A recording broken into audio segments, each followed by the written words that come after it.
الحمدللہ رب العالمین، الصلاۃ والسلام علی رسولہ الکریم وعلی آلہ وصحبہ اجمعین الی یوم الدین۔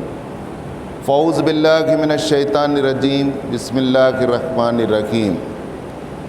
وما امروا الا لیعبدوا اللہ مخلصین لہ الدین حنفاء ویقیموا الصلاۃ ویؤتوا الزکاۃ وذلک دین القیمہ۔ محترم برادران اسلام، السلام علیکم ورحمۃ اللہ وبرکاتہ۔ رمضان المبارک کا یہ دوسرا جمعہ ہے اور دوسرے عشرے سے ہم گزر رہے ہیں۔ پہلا عشرہ رحمت کا گزر گیا، اب یہ دوسرا عشرہ مغفرت کا ہے، اور پھر اس کے بعد ہم جہنم کی آگ سے خلاصی کے عشرے، آخری عشرے میں ہم داخل ہوں گے۔ ہماری یہ خوش نصیبی ہوگی کہ ہم اس رمضان میں اللہ کی رحمت کو دعوت دیں، اور یہ اس سے بڑھ کر ہماری کامیابی اور کیا ہوگی کہ ہم اپنے مولا کو منوا کر استغفار کر کے اپنے لیے مغفرت کا پروانہ لکھا لیں، اور بالآخر اللہ تعالی ہمیں جہنم سے بچا کر جنت الفردوس میں داخل کر دے انشاءاللہ۔ محترم حضرات، آج جمعہ کے موقع پر ہم آپ کے سامنے اسلام کا ایک اہم رکن زکوٰۃ سے متعلق کچھ چیزیں، کچھ ضروری باتیں رکھیں گے۔ عموماً مقررین و واعظین نماز اور روزے پر تقریریں تو کرتے ہیں، لیکن زکوٰۃ پر بہت کم بولا جاتا ہے، بولا بھی کم جاتا ہے اور سننے کا مزاج بھی بہت کم ہے۔ اس کی وجہ یہ ہے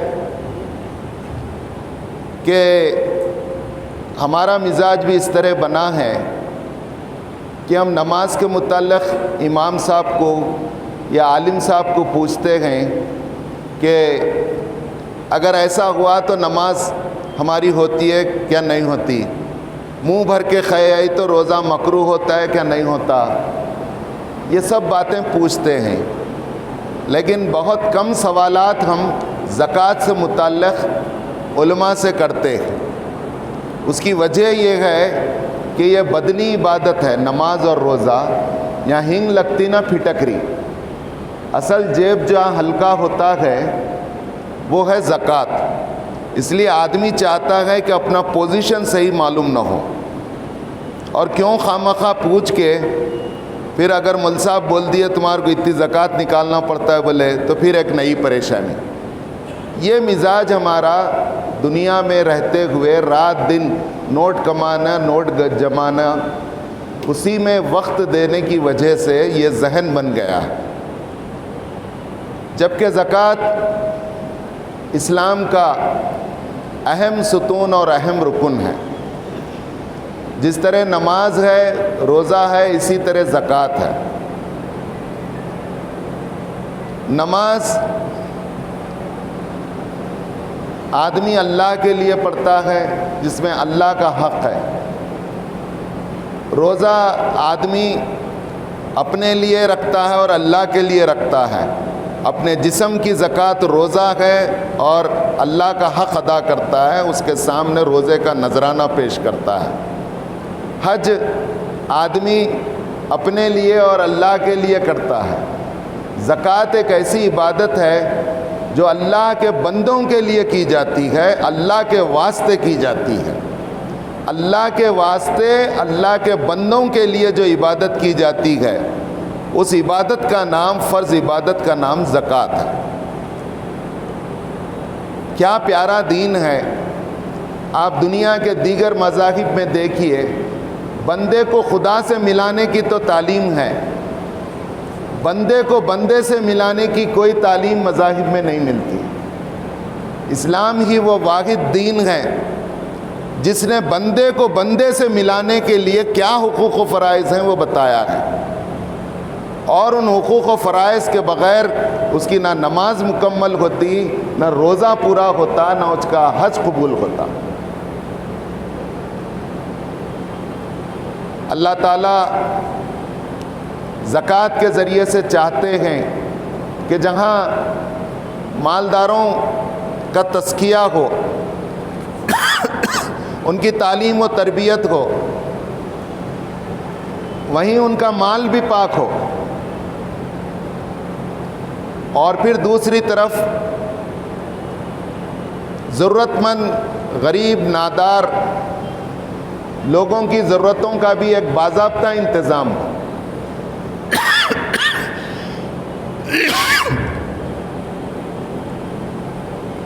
اسی لیے زکوٰۃ کے متعلق کہا گیا کہ یہ مسلم معاشرے کے مسلمان اہل خیر سے لی جائے گی اور غریبوں میں دی جائے گی۔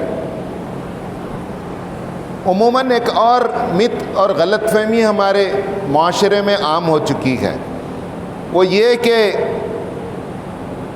جو زیادہ مالدار ہیں ان ہم سمجھتے ہیں کہ ان نیکی سے اور اللہ سے، اللہ کے دین سے زیادہ قریب نہیں ہیں، وہ دور ہیں، اور غریب آدمی اللہ سے، نیکی سے، دین سے قریب ہے سمجھتے ہیں۔ یہ غلط فہمی ہے۔ اب دیکھیے، زکوٰۃ جس طرح نماز سب پر فرض ہے، زکوٰۃ سب پر فرض نہیں ہے۔ اگر زکوٰۃ فرض ہونا بولے تو صاحب نصاب ہونا ضروری ہے۔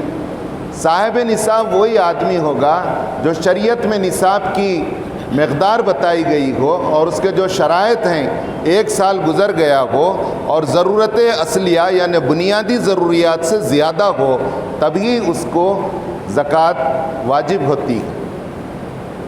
اگر ہم ایک فرض ادا کرنے کے قابل نہیں ہیں اور ایک آدمی ایک فرض ادا کرنے کے قابل ہے، ایک میرا دوست زکوٰۃ دینے کے قابل ہے اور میں زکوٰۃ دینے کے قابل نہیں ہوں، تو اجر زیادہ کس کو ملے گا؟ زکوٰۃ دینے والے کو اجر زیادہ ملے گا کیا میرے کو ملے گا؟ تو خوش نصیبی ہے ان لوگوں کے لیے جو مال رکھتے ہیں، اللہ نے مال بھی نوازا ہے اور وہ اسلام کا ایک اہم رکن زکوٰۃ بھی ادا کرنے کے اہل ہو چکے ہیں۔ جس طرح ہم کہتے ہیں کہ میرے پاس پین نمبر ہے، میں ضمانت دے سکتا ہوں، کیا سمجھ رہے ہیں، میں ٹیکس بھرنے والا ہوں، یہ جو مملکت کے انتظامات چل رکھے ہیں، ریاست کا نظم و نسق چل رکھا ہے، اس میں میرا بھی پیسہ ہے کیونکہ میں پین نمبر رکھتا ہوں، میں انکم ٹیکس پیئی ہوں، ہم فخر سے کہتے ہیں۔ اسی طرح اس آدمی کو بھی شکر سے یہ کہنا چاہیے جسے اللہ نے مال دیا ہے اور وہ صاحب نصاب ہے، تو وہ یہ کہے اور اس کا اظہار کرے کہ ایک گناہ میں، اے بھائی تم سے بڑھ کر اللہ نے مجھے مال دیا ہے، میں صاحب نصاب ہوں اور میں زکوٰۃ دینے والا ہوں۔ اسی لیے کلام پاک میں اور احادیث میں مال رکھنے والوں کے لیے ایک اصطلاح آئی ہے، وہ اصطلاح ہے اہل خیر کی، یعنی مال کو خیر کہا گیا ہے، غلط نگاہ سے نہیں دیکھا گیا ہے۔ یہ وہ لوگ ہیں جو خیر رکھتے ہیں اور یہی خیر کے ذریعے سے لوگوں کی ضرورتیں پوری ہوں۔ تو یہ جو غلط فہمی ہے، جو غریب ہے، پرانے کپڑے پہن رہے، پرانی گاڑی پہ پھر رہے، پیون لگا کے ہے اور بالکل سادہ زندگی گزار رہے، ان بہت نیک ہے سمجھنا، یہ صحیح نہیں ہے۔ اللہ نے مال جس کو دیا ہے، ان جس کو مال کم دیا ہے اس کے مقابل میں زیادہ عبادت کر سکتا ہے۔ ایک اور بات ہے، اسلامی نقطہ نظر سے اللہ تعالیٰ اگر کسی کو تنگی میں رکھا ہے تو نبی کریم صلی اللہ علیہ وسلم نے یہ دعا سکھائی ہے کہ مفلسی سے پناہ مانگو، کیونکہ مفلسی کفر کے قریب ہے۔ غربت سے کیا حال ہوگا وہ تو ہم دیکھ رہے گئے، ڈر گئے، خطرہ گئے کہ کہیں غربت کفر تک نہ لے جائے۔ اس لیے پیارے نبی صلی اللہ علیہ وسلم نے کہا کہ مفلسی سے، غربت سے، ناداری سے پناہ مانگو اللہ کی، کیونکہ مفلسی کفر سے قریب گئے۔ ایک مفلس آدمی ایک مالدار کے مقابل میں مجبور ہوتا ہے، اس کو جو ڈکٹیشن دیا جائے وہ مجبوراً لے لیتا ہے، اور کن شرائط پر بھی اگر اسے پیسہ دیا جائے تو وہ مجبور ہو کر قبول کر لیتا ہے۔ اسلام ایسے مجبور لوگوں کی سنتا اور آبادی بڑھانا نہیں چاہتا۔ آپ کو حیرت ہوگی، آج مسلمانوں کی 2018 کی رپورٹ کے مطابق 33% آبادی، ہر 3 میں کا ایک مسلمان، ہر 3 میں کا ایک مسلمان خطۂ غربت سے نیچے زندگی گزار رہا ہے۔ یعنی اس کو پیٹ بھر کھانے، پہننے اوڑھنے اور رہنے سہنے، روٹی کپڑا اور مکان کی جیسی سادہ ضرورت ہے ویسی ضرورت بھی اس کی پوری نہیں ہو رہی۔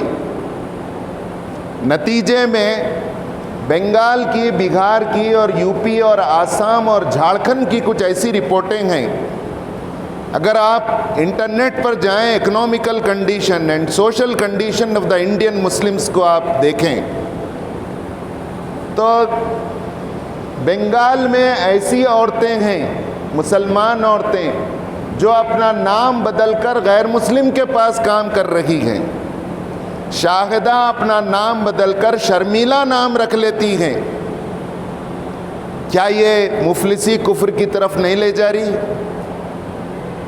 تو بھائیوں، اس کا انتظام کرنے کا قدرتی انتظام، غربت کے خاتمے کا الہی نظام زکوٰۃ ہے۔ لیکن ہم دیکھ رہے ہیں کہ ہمارے پاس تقاریر سن کر، لوگوں کے پاس پڑھ لکھ کر علم آ رہا ہے اور زکوٰۃ دینے والے بڑھ رہے ہیں۔ ایسا نہیں ہے کہ زکوٰۃ نہیں دی جا رہی ہے۔ ایک اندازے کے مطابق 22,500 کروڑ روپئے ہندوستان کا مسلمان زکوٰۃ نکالتا ہے۔ کیا اتنا پیسہ نکالنے کے باوجود بھی ہر سال جو فقیراں ہیں، ہر سال جو ضرورت منداں ہیں، کیا نیکسٹ ایئر دوسرے چینج ہو رہے ہیں؟ بلکہ صاحب نصاب اہل خیر زکوٰۃ دینے والوں کا تو ایک لسٹ ہے کہ لاسٹ ایئر 500 دیے تھے، مہنگائی بہت بڑھ گئی ہے، یہ سال 600 دیں گے، نہیں تو 1000 دیں گے۔ کس کو دے رہی؟ لاسٹ ایئر جس کو دیے اس کو دے رہی، جبکہ زکوٰۃ کا اصل موٹیو اور مقصد یہ ہے کہ وہ زکوٰۃ اس سال لے تو آئندہ سال تک وہ خود مزکی بن جائے، زکوٰۃ دینے والا بن جائے، اسٹینڈ ہو جائے۔ کیا اسٹینڈ ہوں گا؟ 100 اس کو دیے، 200 اس کو دیے، 500 اس کو دیے، 1000 اس کو دیے۔ کتنے بانٹے بولے تو 1 لاکھ بانٹا، 2 لاکھ بانٹا، 3 لاکھ بانٹا۔ تو کیسا بانٹ رہے ہیں؟ من مانی کر رہے ہیں ہم۔ جو آ کے منگا، زیادہ سلامہ کرا، اس کو دے دے رہی۔ جو آئے، بڑی ٹیم آئی، ذرا ڈرائے، ان کو دے دے رہی۔ تو ہم شریعت کے مطابق جیسا اس کو ادا کرنا ہے ویسا ادا نہیں کر رہے۔ نتیجے میں غربت ختم نہیں ہو رہی، نتیجے میں بے روزگاری ختم نہیں ہو رہی، نتیجے میں ہماری مفلسی ختم نہیں ہو رہی۔ تو اس کے لیے آج ہم سب یہ طے کریں کہ ہم جس طرح نماز ایک عبادت ہے، نماز کو اللہ اور اس کے رسول نے جیسا بتایا ہے ویسا ادا کرتے ہیں کہ نہیں؟ اب جمعہ کی نماز کو ہم آئے ہیں، جمعہ کی نماز، روزانہ ظہر کی نماز کی 4 رکعتیں ہوتی ہیں، جمعہ کے دن اسے گھٹا کر 2 کر دیا گیا اور 2 خطبے رکھ دیے گئے اس کی جگہ۔ اگر آپ بولے نہیں میں روز کے جیسا 4 رکعت پڑھتا ہوں، بولے تو من مانی ہوئی نہیں ہوئی؟ آپ کی جمعہ ہوتی ہے کیا نہیں ہوتی؟ نہیں ہوتی۔ مغرب کی نماز میں 4 رکعت پڑھتا ہوں 3 کے بجائے، بولے تو عبادت ہوتی ہے؟ وہ عبادت نہیں ہوتی، وہ آپ کے دل میں جو آیا وہ کر لیے، عبادت تو 3 رکعت ہے۔ اسی طرح زکوٰۃ کس کو دینا اور کیسا دینا. جیسے نماز ہم اجتماعی طور پر پڑھ رہے ہیں، اسی طرح زکوٰۃ کا بھی اجتماعی نظم ہونا، زکوٰۃ کا بھی مسلمانوں کا ایک بیت المال ہونا، وہاں سب لوگ پیسے جمع کرنا اور ضرورت مندوں کو ایک شورا ہونا، پہچان کر ان کی ضرورتیں پوری کرنا. کیا یہ فقیروں کو رمضان میں دیے، غریبوں کو رمضان میں دیے تو اس کے بعد کیا کرنا انہوں؟ سال بھر ہونا نا بھائی، ان کو سال بھر کوئی نہیں ملتا. نہیں بھائی پھر رمضان میں چاہو میں رمضان کو رمضان زکوٰۃ دے تو میری زکوٰۃ ہو گئی. ظاہر ہے ایک آدمی کی زکوٰۃ ہو جائیں گی، بیت المال رہا تو جمع رہیں گا پیسہ، سال بھر دیں گے انہوں وظائف. تو محترم حضرات، زکوٰۃ کے ذریعے سے ہم دیکھ رہے ہیں، میں 36 سال سے صاحب نصاب ہوں، اور آپ میں سے بہت سے لوگ 20 سال سے زکوٰۃ دے رہے ہوں گے، عشر دے رہے ہوں گے، لیکن آپ جتوں کو دے رہی ہیں ایک تو بھی زکوٰۃ دینے والا بنا کے آپ دیکھو. ہر ایک بولیں گے نہیں وہی 6 لوگ ہیں، ہر سال ان کو دیتے جائیں. حضرت خلفائے راشدین کے دور میں، حضرت عمر رضی اللہ تعالیٰ عنہ کے دور میں، حضرت معاذ بن جبل رضی اللہ تعالیٰ عنہ کو آپ نے یمن کا گورنر بنا کر بھیجا، اور آپ نے وہاں سے پوری زکوٰۃ جمع کر کے امیر المومنین کی خدمت میں بھیجی. تو امیر المومنین نے یہ کہہ کر لوٹا دیا کہ میں تم کو جمع کر کے بھیجنے کے لیے نہیں بھیجا، نہیں بولا، بلکہ وہاں تم غریبوں پہ تقسیم کرو، میرے کو نہ کو بھیجو یہاں بیت المال میں. تقسیم کرے. دوسرے سال 1/3 بھیجے، غریبوں کو 1/3 دے دیے، باقی کا بیت المال کے لیے بھیج رہا ہوں. وہ بھی واپس کر دیے، نہیں وہیں کرو. بولے غریباں نہیں ہیں ابھی، بولے ویلفیئر کے کام کرو، گارڈن بناؤ، روڈ بناؤ، سرائے بناؤ.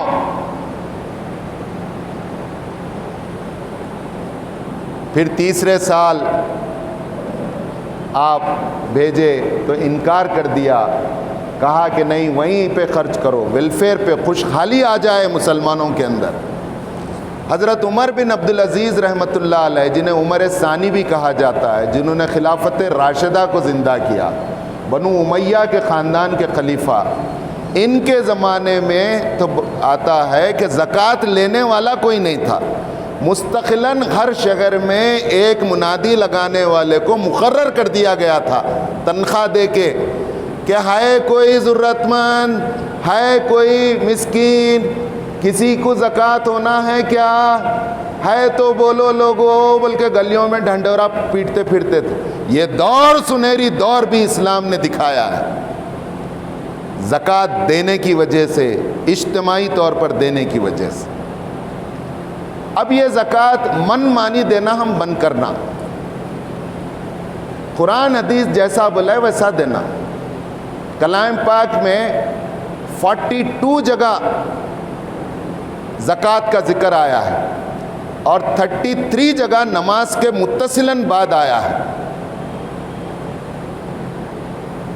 تو اس سے یہ معلوم ہوتا ہے کہ جتنا جیسا نماز ہے ویسے ہی زکوٰۃ. حضرت ابوبکر رضی اللہ تعالیٰ عنہ کے زمانے میں ایک گروہ نے زکوٰۃ دینے سے انکار کر دیا. حضور صلی اللہ علیہ وسلم ادھر دنیا سے چلے گئے، ادھر ایک بغاوت ہوئی. پہلی بغاوت یہ تھی کہ زکوٰۃ دینے سے ہم نماز پڑھتے ہیں، روزہ رکھتے ہیں، حج کو جاتے ہیں، زکوٰۃ نہیں دیتے، بیت المال کو نہیں دیتے زکوٰۃ. تو حضرت ابوبکر رضی اللہ تعالیٰ عنہ نے جو اسٹینڈ لیا وہ غور سے سنیے. آپ نے کہا اے زکوٰۃ کے نہ دینے والو، سن لو، اگر تمہارے پاس سے زکوٰۃ میں ایک اونٹ باندھنے کی رسی نکلتی ہے اور وہ رسی دینے سے بھی تم رکیں گے تو میں تمہارے خلاف جہاد کروں. تمہارے خلاف کیا کروں گا؟ جہاد کروں گا، قتال کروں گا، جیسا کافروں کے ساتھ کرتے ہیں. حضرت عمر رضی اللہ تعالیٰ عنہ کو سمجھ میں نہیں آیا. انہوں آ گئے سامنے، آ کے بولے امیر المومنین یہ لوگ کلمہ پڑھتے ہیں، نماز پڑھتے ہیں، روزہ رکھتے ہیں، ایسے لوگوں سے جہاد کرتے ہیں کیا؟ ہم کیسا کرتے ہیں؟ تو حضرت ابو بکر رضی اللہ تعالیٰ عنہ کا فہم دین دیکھیے. آپ نے کہا اے عمر، جو نماز اور زکوٰۃ میں فرق کرے گا میں اسے مسلمان نہیں سمجھتا. عربی الفاظ ہیں، تکرار سے آپ نے کہا وما ہم بمسلمین، وما ہم بمسلمین، وہ مسلمانوں میں سے نہیں ہیں، وہ مسلمانوں میں سے نہیں ہیں. حضرت ابو بکر رضی اللہ تعالیٰ عنہ کا فہم دین اور کانفیڈنس دیکھ کر حضرت عمر سمجھ گئے کہ انہیں رسول اللہ کی صحبت زیادہ ملی ہے، انہوں نے جیسا دین کو سمجھا ہے بے شک یہ صحیح دکھ رہا ہے. بولے میں بھی آپ کے ساتھ ہوں، ان کے خلاف جہاد کرے تو میں بھی آپ کے پیچھے آتا. تو جو نماز اور زکوٰۃ میں فرق کرے گا وہ مسلمانوں میں سے نہیں ہے. اس لیے نماز کے لیے جس طرح مسجد بنائی گئی، یہ الحمدللہ ہندوستان کے مسلمان امت مسلمہ ہند اس حیثیت سے قابل تعریف ہیں کہ جگہ جگہ جہاں جہاں مسلم آبادیاں، کالونیاں ہیں، 8-10 گھر بھی ہیں، الحمدللہ وہاں ہم نے نماز کے قیام کا انتظام کر لیا ہے. جیسا اللہ اور اس کے رسول چاہتے ہیں نماز ادا کرنا، ہم الحمدللہ ادا کر رہے ہیں. مسجد بنی ہوئی ہے، اس کی ایک کمیٹی ہے، امام متعین ہے، مؤذن مقرر ہے، نماز کے اوقات ہیں، وضو خانے ہیں، طہارت خانے ہیں، جانماز ہیں، فرش و صفائی کا انتظام ہے. وہ ایک پورا انسٹیٹیوٹ ہے، ایک ادارہ ہے مسجد. اسی طرح زکوٰۃ بھی ایک انسٹیٹیوٹ ہو، تبھی اس کے مقاصد حاصل ہوں گے. مولانا ابو الحسن علی ندوی رحمۃ اللہ علیہ دنیا میں آج اتھارٹی رکھنے والی زکوٰۃ پر کتاب، قطر کے عالم دین علامہ یوسف القرضاوی کی کتاب الزکاة ہے. اس کا دیباچہ ہندوستان کے مایہ ناز عالم دین مولانا ابو الحسن علی ندوی رحمۃ اللہ علیہ نے لکھا ہے، جو مسلم پرسنل لاء بورڈ کے پہلے صدر بھی رہے، اللہ ان کی مغفرت فرمائے. وہ لکھتے ہیں کہ زکوٰۃ ایک انسٹیٹیوٹ ہے، اور اس زکوٰۃ انسٹیٹیوٹ کی حیثیت سے اگر کوئی جاننا چاہے تو اس کتاب کو پڑھ لے.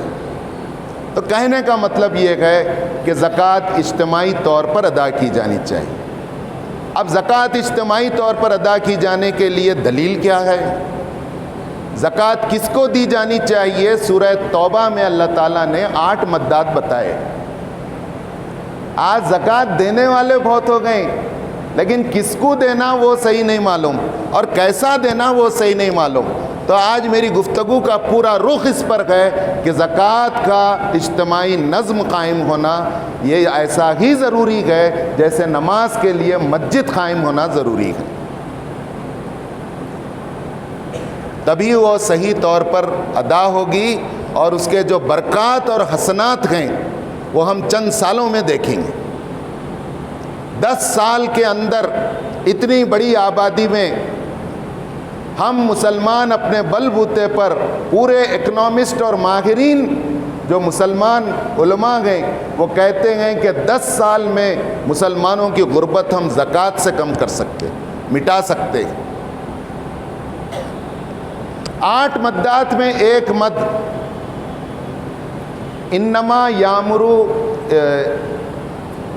انما الصدقات للفقراء والمساکین سے آیت شروع ہوتی ہے، اور 8 ہیڈز بتائے گئے ہیں، اور اسی میں زکوٰۃ دینا ہے. اور ان 8 ہیڈ کے متعلق اللہ کے رسول صلی اللہ علیہ وسلم فرماتے گئے اللہ نے زکوٰۃ کیسے دینا اور کس کو دینا یہ کسی نبی اور غیر نبی پر نہیں چھوڑا، نہ نبی پہ چھوڑا نہ غیر نبی پر چھوڑا، خود اللہ نے بتا دیا. ان 8 ہیڈ میں ایک ہیڈ ہے، ایک ہیڈ زکوٰۃ جمع کرنے والے ہیں. انہیں کیا کہا گیا ہے؟ والعاملین علیہا، جو زکوٰۃ جمع کرنے والے ہیں، جو اس انسٹیٹیوٹ اس آفس کا مینیجر گئے، کلرکاں ہیں، حساب کتاب کرنے والے ہیں، خزانچی ہیں، کیشیئر ہے، پورے فائلاں رکھنے والا ہے، چپراسی ہے وہاں کا، گاڑی ہے اس کی ڈیزل اور پیٹرول کا خرچہ ہے، ڈرائیور ہے، وہاں کا کرایہ ہے، لائٹ بل ہے، فون بل ہے، پورے اخراجات آپ زکوٰۃ سے دیں۔ اگر یہ عاملین نہیں ہوتا تو یہ انسٹیٹیوٹ کیوں ہوتا؟ عاملین کے متعلق کہا گیا، آپ بولیں گے کہاں سے دینا بھائی پیسے، اس سے اچھا غریبوں کو دیے بولے تو یہ پھر منمانی ہوئی ہماری۔ اللہ میاں بول رہی ہیں تم انسٹیٹیوٹ قائم کرو، کر کے وہاں عملے کو رکھو باضابطہ، لانے والی ایک ٹیم، حساب رکھنے والی ایک ٹیم، نگرانی کرنے والی ایک ٹیم، پوری تحقیقات کرنے والی ایک ٹیم، اور سال بھر وہاں سے لوگ سیراب ہوتے رہے۔ یہ ایک مد ہے۔ الحمدللہ ملت کے بزرگوں نے گزشتہ 26 مارچ کو دلی میں زکوٰۃ سینٹر انڈیا کے نام سے ایک اہم فیصلہ کیا، تاریخی فیصلہ۔ کچھ مقامات پر اس طرح کے بیت المال چل رہے ہیں، بمبئی میں چل رہا ہے اور حیدرآباد میں زکوٰۃ سینٹر چل رہا ہے، لیکن وہاں سب جگہ ہو کیا رہا ہے؟ پیسے جمع کیے جا رہے ہیں، پیسے بانٹے جا رہے ہیں۔ یہ زکوٰۃ سینٹر پورا علی منہاج النبوہ چلے گا، پیسے لیے جائیں گے، آپ وڈرا ہو گئے، زکوٰۃ سینٹر کی شورا جس کو مستحق سمجھتی ہے اس کو پیسہ جائے گا، اور ضروری نہیں ہے پورا پیسہ فقیروں اور مسکینوں کو جانا، بقیہ 8 ہیڈ کہاں جانا؟ مدھیہ پردیش میں 100 گھروں کو بلڈوزر لگ گیا، ان کو پیسے کون دینا؟ بے قصور نہیں کیے ہوئے گناہ کی سزا مسلم نوجوانوں پہ ڈال کر UAPA میں انہیں گرفتار کیا گیا ہے، پتہ نہیں ان کی ضمانت کب ہوگی، 3 سال ہو گئے ہیں، ان کی وکیل کی فیس کون دینا، کہاں سے دینا؟ غریب بچیوں کی شادی کون کرنا؟ نادار اور غریب لوگوں کا علاج کیسا ہونا؟ جو لوگ کما نہیں سکتے، جن کو پینشن نہیں ہے، ان کا گزارا کیسا ہونا؟ جو بچے ہونہار ہیں ان کی تعلیم کا انتظام کیسا ہونا؟ 70% زکوٰۃ پروڈکٹیو ہوگی، آگے گروتھ کرنے والی ہوگی، اور 30% زکوٰۃ ہی غربا اور مساکین میں جو اللہ رہی ان کو دیا جائے گا، تبھی تو ڈیولپمنٹ ہوگا۔ اور اس کے لیے ایک سینٹر ضروری ہے، اور اس سینٹر نے یہ طے کیا کہ اس سال ہندوستان میں صرف 10 جگہ اس کی شاخیں قائم ہوں گی۔ الحمدللہ بیدر ان 10 مقامات میں سے ہمارا شہر خوش نصیب شہر ہے، یہاں بھی قائم کرنے کا فیصلہ ہوا۔ الحمدللہ اس کا لانچنگ پروگرام ہوا، آپ سوشل میڈیا میں دیکھ رہے ہوں گے، آپ پڑھ رہے ہوں گے، اس کا آن لائن پورا سیٹ اپ ہے، QR کوڈ ہے، اس کا پورے ایپس ہیں۔ آپ ایسے خالی پورٹل کو، ویب پورٹل کو دبا دیں، زکوٰۃ کیلکولیٹر آ جاتا ہے، آپ کیا کیا ہیں، آپ کا دل کے باتاں چھپے سو پیسے سب مار دیو، پورا کیلکولیٹ کر کے دے دیتا ہے، اتنا زکوٰۃ تم کو دینا۔ محترم حضرات، وقت ہو گیا ہے، میں ایک واقعہ آپ کے سامنے رکھ کر اپنی جگہ لوں۔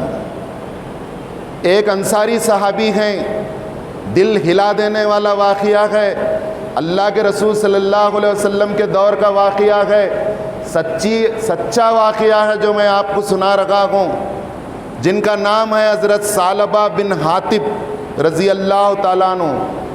لیکن یہ وہ بد نصیب صحابی ہیں، کس طرح ان کی خوش نصیبی بد نصیبی میں بدل گئی، میں آپ کو سناؤں گا تو آپ حیرت کریں گے۔ جب ان کو یہ معلوم ہوا کہ اللہ کے رسول صلی اللہ علیہ وسلم جو دعا کرتے ہیں قبول ہوتی ہے، تو ان کے پاس 1-2 بکریاں تھے، انہوں بولے اندر دل میں دنیا انگڑائی لی، رسول اللہ کے پیچھے پڑ گئے، رسول اللہ میرے واسطے دعا کرو نا، مال میں برکت ہونا بول کے۔ رسول اللہ بولے دیکھو ثعلبہ، اب جو حال میں ہیں تم، یہ حالت تمہاری اچھی ہے، تم اللہ کا شکر بھی بجا لاتی ہیں، اچھے ہیں، کئی کو دعا کرا لے رہی بہت پیسوں کی، سمجھا کے بھیجے۔ پھر دوسرے دن پھر مال یاد آیا، پھر آئے پلٹ کے، کر دیو نا ہمیں ایسا ویسا نہیں، میں پیسے آئے تو اللہ کے بندوں میں دوں گا، نیک کاموں میں خرچوں گا. آپ دیکھیں دوسرے دن بھی سمجھا کے بھیجے، نکو یہ حالت اچھی ہے، نکو کرا لیو. میں چاہا تو یہ پہاڑ زمین سب سونے چاندی کے ہو سکتے ہیں، کیا نہیں ہو سکتا. لیکن اسباب کی دنیا میں اللہ یہاں امتحان لے رکھا ہے. یہ امتحان ہلکا ہے اے سالبہ، جس حالت میں اللہ رکھا ہے اس میں تم اچھے ہیں. نہیں مانے تیسری وقت رسول اللہ بولے دعا کرے، دعا ادھر کرے ادھر برکت شروع. اب مدینے کے گھر میں رکھنے جگہ نہیں، مدینے کے باہر آؤٹ اسکرٹس میں پلاٹاں لینا پڑا. کئی فارم ہاؤس بن گئے. پہلے فجر اور عشاء کو آنا شروع کرے، بیچ کے نمازاں وہیں پڑھ لینا لگے. پھر تھوڑے دن کے بعد ہوا یہ پورے نمازاں وہیں چھوڑے تھے، جمعہ کو جمعہ آنا شروع کرے. رسول اللہ صلی اللہ علیہ وسلم ایک دن ساتھیوں سے پوچھے کیا حال ہے سالبہ کا؟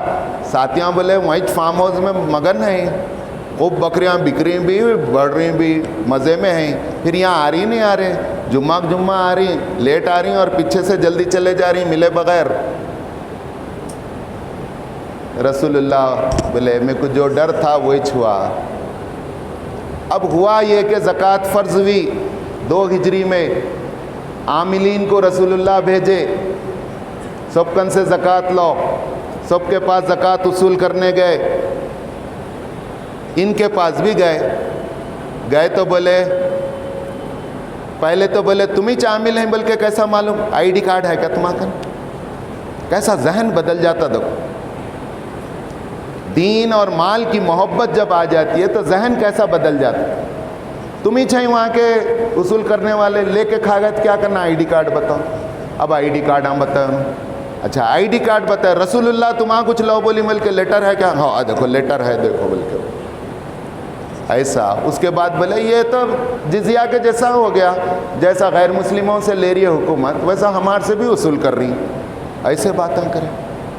سب حیران ہو گئے عاملین.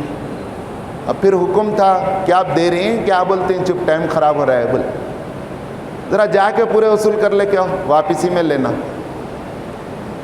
کیسا بولتے ہیں دکاندار، جا کے آؤ کل آنا، گول پھر آنا ہے. ویسا بول دیے. اب انہوں پھر پورا پھیری مار لے کے آئے تو بولے پھر کل آؤ. اب آ کے رپورٹ دے دیے سب کی زکوٰۃ مل گئی. سالبہ بولے سب کے لے کے آؤ، بولے تو بھی گئے. تو پھر بولے کل آؤ، بولے پھر بولے یہ تو جزیہ کے جیسا لے رہی. بولے پیارے نبی صلی اللہ علیہ وسلم پہ آیات نازل ہو گئے قرآن مجید کے، اے اللہ کے رسول خبردار، اللہ غیرت مند ہے، اللہ کا رسول باغیور ہے، اللہ کا دین عزت دار ہے. سالبہ کا پیسہ ہمیں نہیں چاہیے، قبول نہیں کیا جائے. آپ نے اعلان کر دیا. ساتھیاں بھاگتے جا کے سنائے سالبہ تباہ ہو گئے تم، کہیں کے نہیں رہے تم. آیتیں آ گئے. رسول اللہ صلی اللہ علیہ وسلم بولے اب تمہارا مال قبول نہیں. اب پورا بریف کیسا بھرے اس پہ وہ یہ لے کے آئے. آ کے رونے لگے، اپنے آپ پر ملامت کرنے لگے. اے اللہ کے رسول لے لو، جتنا چاہے لے لو، یہ سب آپ کا ہے. باتاں کرنے لگے. پہلے ایک بکری دیو بولے تو نہیں دے رہے تھے، پورا فارم ہاؤس لے لیو. توبہ توبہ. رسول اللہ بولے حکم آ گئے، اللہ کا دین غیرت مند ہے، اتنا گر پڑ کے نہیں لیتے. اور اللہ کے رسول بھی بہت باعزت اور اللہ بہت غیرت مند ہے. خالی اماں کو 500 روپے منگے، 100 روپے دیا تو سب منہ پہ پھینکتی اماں. اس کو ناراض ہونے کا حق نہیں ہے ماں کو. اس کو کتنا ایرا رہتا ماں کو. یہ تو 70 ماؤں سے زیادہ محبت کرنے والا وہ رب العالمین جو ہر لمحہ ہمارے ساتھ گئے، کیا اس کو ناراض ہونے کا حق نہیں ہے؟ کیا اس کو ایرا زیرا نہیں ہے؟ بے شک وہ بھی بڑے ایرے والا گئے، بڑا غیور گئے، بڑا عزت دار گئے. اس کا بھی اپنا مقام اور اسٹیٹس ہے، اس کے دین کا اسٹیٹس ہے، دین کے کام کرنے والوں کا اسٹیٹس ہے. قبول نہیں ہوئی زکوٰۃ، روتے دھوتے چلے گئے. پھر اس کے بعد حضرت ابوبکر رضی اللہ تعالیٰ عنہ حضور کے بعد خلیفہ بنے. مال لے کے آئے. خلیفہ بولے اللہ کے رسول قبول نہیں کرے، میں قبول نہیں کرتا، نکلو یہاں سے، میرے کو کیا حق پہنچتا ہے؟ حضرت عمر کے زمانے میں ایسی ہوا، حضرت عثمان غنی رضی اللہ تعالیٰ عنہ کے زمانے میں ایسی ہوا، اس کے بعد وہ انتقال کر گئے اپنے آپ پر ملامت کر کے۔ محترم حضرات، یہ مال یہ جان سب اللہ کا دیا ہوا ہے۔ پورے دین کا خلاصہ اس آیت کا ٹکڑا ہے، انا للہ و انا الیہ راجعون۔ ہماری جان، ہمارا مال، ہمارا کاروبار، ہماری نوکریاں، ہمارا سب کچھ، اس کا مالک حقیقی اللہ ہے۔ ہم کسٹوڈین ہیں، اللہ کے بندے ہیں، اور ہم سب کو حقیقی وارث ہمارے بعد اللہ ہونے والا ہے۔ تو آئیے ہم زکوٰۃ کو ادا کریں گے، اور اب کی بار میری یہ اپیل ہے، یہ کسی جماعت کا زکوٰۃ سینٹر انڈیا نہیں ہے، یہ مسلمانوں کے تمام مکتب فکر کے لوگ اس کی شورا میں گئے، اس کی مینجمنٹ کمیٹی میں گئے، اس کا باضابطہ آن لائن اکاؤنٹ ہے، اس کا QR کوڈ ہے، اس کا ویب پورٹل ہے، اس کی پوری رپورٹنگ اور آڈیٹنگ آپ کو ملے گی۔ آپ کا پیسہ کہاں گیا، کتنا گیا، کس کے پاس گیا، وہ پوری چیزیں آپ کو آن لائن ملتی رہیں گی۔ ٹرانسپیرنسی، شفافیت اور احتساب، اکاؤنٹیبلٹی، یہ دو چیزیں جو عموماً دینی اداروں میں ملحوظ نہیں رکھے جاتے، جس کی کمی ہے، اس کمی کو پورا کرنے کے لیے پورا انتظام کیا گیا ہے کہ شفافیت بھی رہے، کوئی ایک پیسہ ادھر ادھر نہ ہو، پھر اکاؤنٹیبلٹی یعنی احتساب اگر کوئی کرنا چاہے تو بٹن دباتے ہی آپ رپورٹیں دیکھ سکتے۔ تو آپ اپنی زکوٰۃ کا پورا نہیں تو نہیں، کیونکہ من پرانا پاپی ہو گئے، ایک دن میں کیسا زکوٰتی بنتا ہوں۔ علامہ اقبال بولے تھے، مسجد تو بنا دی شب بھر میں ایما کی حرارت والوں نے، من اپنا پرانا پاپی گئے برسوں میں نمازی بن نہ سکے۔ انگریزوں کے زمانے میں ہندو مسلمان میں جھگڑا تھا، تو وہ مسجد کی جگہ پہ تو انگریز جج بلا کے تھے، اچھا میاں تم بہت دلیلاں دے رہی نا، اگر صحیح ہے تو رات تم مسجد بنا دینا تو دیتا ہوں ایک کنڈیشن۔ تو سب قبول کر لیے، پورا گاؤں مل کے، مرد عورتیں سب مل کے مٹی گارے ڈھوکے کر کے مسجد بنا دی، بنائے، فجر کی نماز پڑھ کے جو غائب ہو گئے تو پھر کوئی دکھا نہیں۔ تو اس کہانی اور اس واقعے کے اوپر علامہ اقبال بولے، مسجد تو بنا دی شب بھر میں ایما کی حرارت والوں نے، من اپنا پرانا پاپی ہے برسوں میں نمازی بن نہ سکے۔ رمضان کے نمازیاں مشہور ہیں، یہ شعر بھی سن لیو، ہمارے کو تا حیات آخری سانس تک اللہ کے نمازی وفادار رہنا ہے۔ ولا تموتن الا وانتم مسلمون، تمہیں موت نہ آئے مگر اس حال میں کہ تم مومن اور مسلم ہو۔ تو میری آخری اپیل یہ ہے کہ اس سے وابستہ ہو جائیے، اس زکوٰۃ سینٹر کو خدا کی رحمت سمجھیے، خدا کی رحمت سمجھیے، اور غربت کے خاتمے کے لیے الہی انتظام سمجھیے، اور حقیقت میں ہے یہ۔ اور اپنا 100% زکوٰۃ نہیں تو 50%، 25%، کم سے کم 10%، تو 1 لاکھ اگر میری زکوٰۃ نکل رہی ہے، 10,000 روپیہ آپ زکوٰۃ سینٹر انڈیا بیدر میں جمع کراؤ، آپ کو اس کا آن لائن بھی ریکارڈ ملے گا، آف لائن بھی ملے گا۔ انشاءاللہ غربت کے خاتمے کا ایک آغاز ہوا ہے، اللہ تعالیٰ اسے قبول فرمائے۔ وآخر دعوانا ان الحمدللہ رب العالمین۔